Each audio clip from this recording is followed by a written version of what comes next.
so that's something that you should be really, really aware of if you're a kid. And another thing, don't act like you gotta go along with it. And now I'm gonna be honest with you, I've actually had some suspicious moments where I think that you basically have a screaming person on the inside of you. Yeah, absolutely sick. And it's actually pretty troubling. It's really scary. And I try to take that more and more in my life as a consideration that there's the big scene that nobody saw where you were threatened and you got to see some photographs of you dead this or that. And it's so graphic that you truly believe that this person was a murderous, psychopathic killer and had you in their sights. But guess what? And then there's the alternate personality. Now that you know I'm a killer, guess what you get? You get this and this and this. And this is what you have to do. And this is your new personality. And you're going to show up at work. They planned it that way too. Like when you can't make it great legally, you can't do any of the things that make somebody exceptional. You basically lean on the system, get your money, and then just start saying, it would be really easy to just minus away their cool section and then tell them what it is that they are, and that's just a threat. I'm good at that, because all of my anger and rage for not actually getting what I want, it has a implosion effect, and it goes into my eyeballs and my brain, and and I just think about murder. It's just really creative how you want to threaten them. After that, you just basically tell them what it is that they need to do so that you don't feel insecure anymore.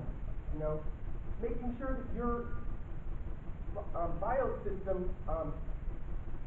will move properly is the only thing that's really important. And so, I try to take that into consideration. It's like, you know, you don't have to do what they say. I mean, a lot of people seem to think you have to do what they say. And I'm not there. And I've never been threatened. So, it must be something that's pretty widespread, because I see a lot of females, the way they dress. I even know that it could even go as far as telling them to make appointments, you know, we want you to go to the shopping center dressed like this. We want the casual guys that are still creating, still making ideas. We want them to still creating because we want you to take them, go over to their computer, take everything off of their computer on a USB drive, and then it's all mine now. We need you to make weekly stops at the grocery store wearing all spandex. We need you to. And just based on all the girls that are being threatened, they basically have a calendar. And then that way the ones that are just like going like this, now they're technically what's called fertile, you might say, meaning they don't have any negativity in them, they make a good dad, they're just innocent, they draw, they sing, they write creative ideas from their guardians. Man, you are awesome. Where is this? So they know that, and it's like, my guardian sucks.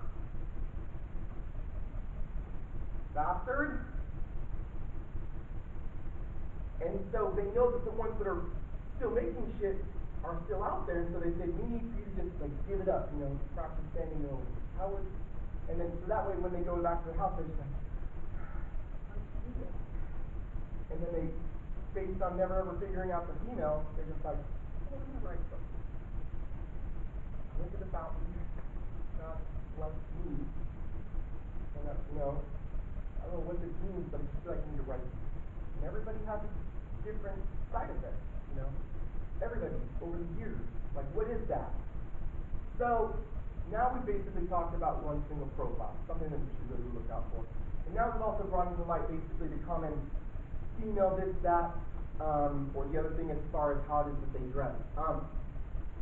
Crazy as it sounds, most of you may not know, but the height of Playboy was in the early 80s.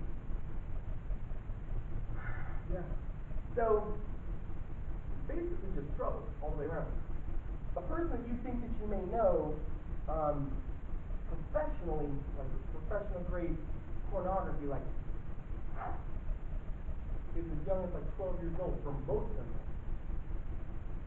And it's because they have to become basically advocates of the process.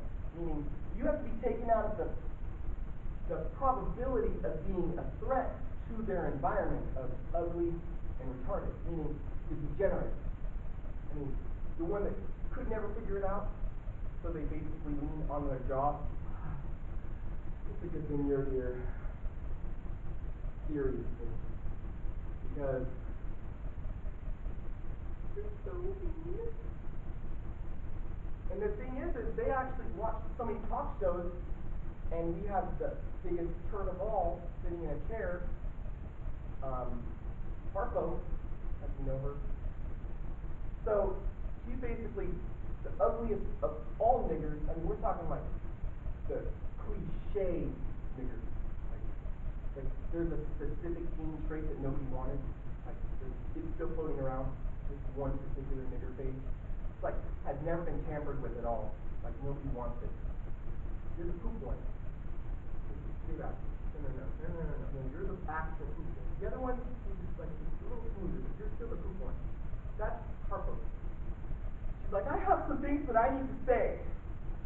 And she was aggressive in pushing for it, but and she basically got to explain herself for I don't know how many years. And it was, in her subconscious, she's like, I don't know how many people I'm hurting. Like, I think it might be a lot. She's just like, I mean, for somebody that's really sure of themselves, they certainly suspiciously get, 6'8" ex-football player and Dr. Phil, who joined her on our show. You know what? We're all supposed to believe that he asked her. I want to do what you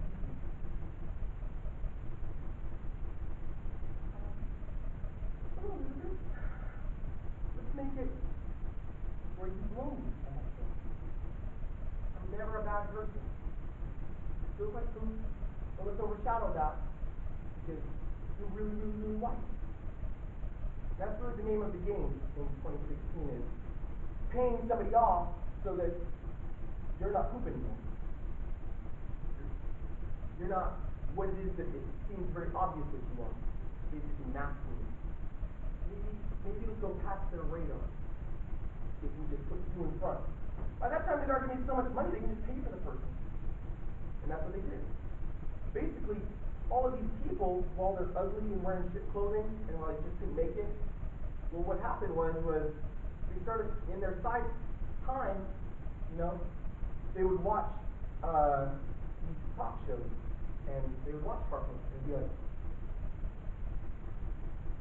that maybe these kids don't know, but when I was a little kid, when I was just like a teenager, when I was like maybe 12 years old, I saw an episode of like Tough Love, and like how your kid was basically born bad, and they got a tape of the kid basically running around in a rant. The funny thing is they blew their whole cover when, if anybody wants to watch the Ali G show, and there's this, just look it up on YouTube, from Europe, but there's this section where he's got like 3 separate characters, right?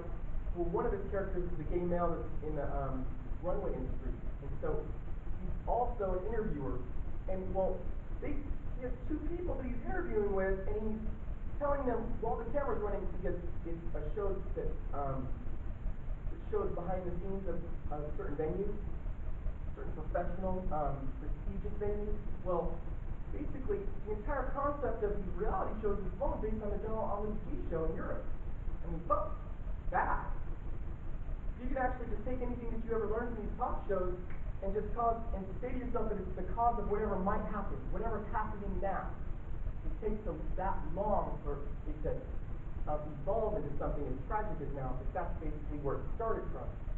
But basically what happened with this guy, this supermodel, Dolly G, but he's acting as a particular character, he's saying, listen, I need for you guys to be really supportive of her, or I just need to get your opinion. They just were saying about her, I love her, she's just amazing, look at her face, she's so classy, she has that blonde classic look. And then, let's turn the camera off. And then he said, you know what? That isn't working. No. I need for you to not like it. Oh, okay. Of course, no. The same thing is, still the other one. Oh, yeah. Well, they turn the camera back on. What do you think about Kristen? No, that. Wow. And they start taking her apart. Whole entire industry is burnt to the ground. You can't even look at anything that these kids were doing during Tough Love shots where they were running around throwing shit on the ground saying, I hate you, Mom! You can't. Because I still never met one. I was like watching that. Man, I still have my mom kicking my ass sometimes. Like, I was 18 years old, I was getting groceries up in the car, and I used to do this cool thing. I would get all the groceries in one arm and all the groceries in the other arm. And she would usually be like, you can carry all of them? And we have a house full of 7 kids all of us together. And I'm like, I'm like, you can fit. That's why I was raised.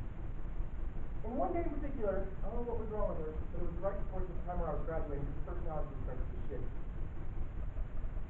I had all these groceries, and I was going out, and I just gotten all of them. She was standing right in the sunlight, she was standing right in the front yard, and I was just about to pass her. She said, Curtis,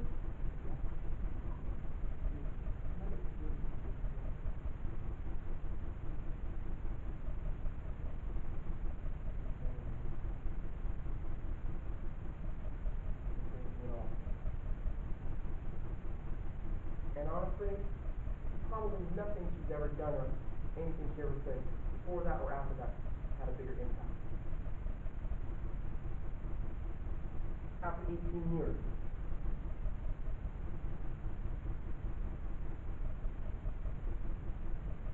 So sometimes I wonder about this topic. Because I have an opposite opinion. How many nice things have I done?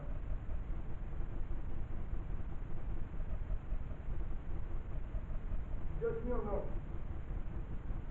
My 2 colors are the nice things that I do.